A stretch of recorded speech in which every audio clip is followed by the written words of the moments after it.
Hey everyone, welcome to another update video, and today we have only one thing on the update patch notes today, and that is the Mel banner. So let's go over what she does. So she is a guard type, but she is a damage dealer. She scales off attack, and she's single target. So you can see here she's only hitting one target. She can remove damage over time from herself, which is not particularly useful. Unless there's going to be a boss that has damage over time, but even then, you can use a support to remove dots anyway, so it's not that big of a deal. She consumes some of her health when she attacks, so that's similar to Skadi, but she doesn't consume as much health, right? Then she also boosts her own attack, crit chance, and crit damage, so that's pretty good. Then she has a damage. An armor ignore damage, right? But this takes a turn to set up, I believe. So she places the mark on the target, and then on the following turn, when she reapplies it, it's getting replaced, right? So the previous mark will blow up and do the armor ignore damage, and then she has the mark again. So she takes a turn to actually do her damage, but it is nice if you don't have a Xiaomeng already built, then you could run Mel instead and level her up. Unfortunately, I do not know when she gets all these upgrades. Like usually for most units, they'll require to be at a certain skill rank to get their damage ignore. But I'm not pulling. I haven't pulled for her, and I'm not planning to. So I can't check her skill ups for you, unfortunately. Then for her EX ability, very standard, like below 50% on the target, you do extra damage, and that one is also a armor ignore. And then she has a second mark. I'm not entirely sure how this works in conjunction with the other mark, but I assume it's like two separate marks, and then this blows up when it blows up, like either 24 seconds or when it's dispelled or replaced. I think it's going to take a while for this to be replaced because EX skills have a few turns cooldown, so I don't know if you'll actually be able to replace it. But if it gets dispelled by the boss, then I guess it would do the damage.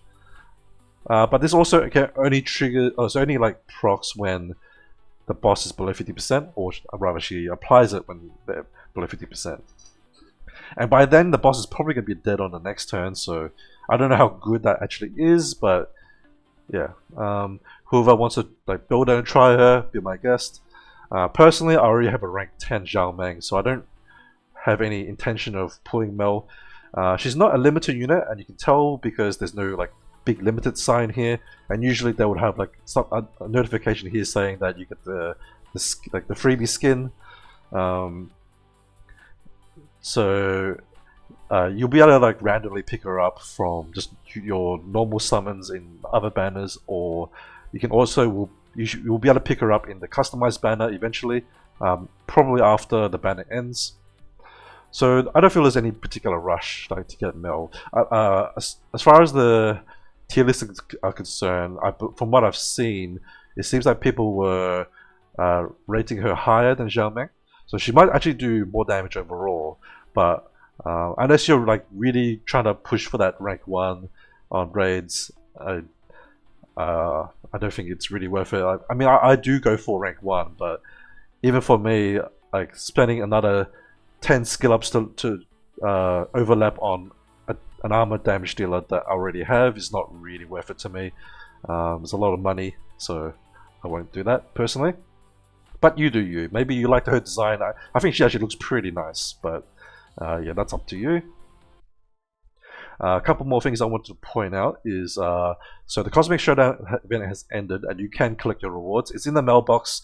You won't actually see it, the highlight for it. I did notice that. So just make sure you click on it, and then you will see the Second Impact rebate, which is from the Cosmic Showdown. And then also within this, I think this task will be gone after 1 day, but you can collect one more login daily. It's a bit of the friendship, experience and like a few, like 500 shields. It's not a lot, but it's something. So just remember to collect that. And now for the side story, this is like the one event you have remaining. I recommend to use your stamina on your Styx trial. So I did like this. I was doing the dailies, right? And 1 week of dailies was able to get me roughly half of the glittering reverbs. So obviously, if I just do another week of dailies only, I'm only going to get like all these reverbs, and I miss out on all the other rewards. So you will probably need to use a lot of stamina to clear all these rewards. You can probably skip these original cores 5-star and below because they're not really that worth it, but you can pick them up if you want to later. But definitely prioritize the rest of it, and then just take what you can get like after that, right? You probably, for me, I'll probably clear it until I've cleared everything except for these cores, and then if there's still time remaining, I'll just use the daily 5 runs to pick up whatever cores I can get. But everything else is worth picking up. Alright, so that's it for this week. Hopefully next week there will be some more interesting events that I could talk about. But for now, that's it. So thanks for watching, and I'll see you in the next video. Bye bye.